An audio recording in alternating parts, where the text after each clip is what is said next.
కార్తీక పౌర్ణమి రోజు సాయంత్రం శివాలయాల్లో జ్వాలా తోరణాన్ని నిర్వహిస్తారు.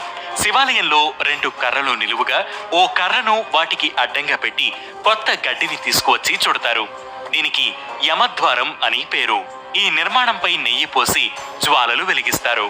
ఆ మంట కింద నుంచి పరమేశ్వరుణ్ణి పల్లకీలో అటూ ఇటూ 3 సార్లు ఊరేగిస్తారు. జ్వాలా తోరణం వల్ల నరక ప్రాప్తి ఉండదని పెద్దలు చెబుతారు.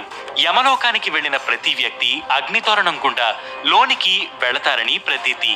పాపాత్ములకు వేసే మొదటి శిక్ష అగ్నితోరణం.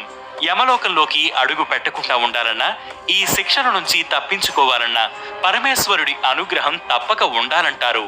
అందుకే కార్తీక పౌర్ణమి రోజున ఎవరైతే యమద్వారం అంటే జ్వాలా తోరణం కింది నుంచి 3 సార్లు అటూ ఇటూ వెళ్లి వస్తారో వారికి ఈశ్వరుడి అనుగ్రహం లభిస్తుందంటారు. జ్వాలా తోరణ దర్శనం వల్ల పాపాలు తొలగిపోయి జీవితంలో కొత్త వెలుగులు ప్రసాదిస్తాయంటారు.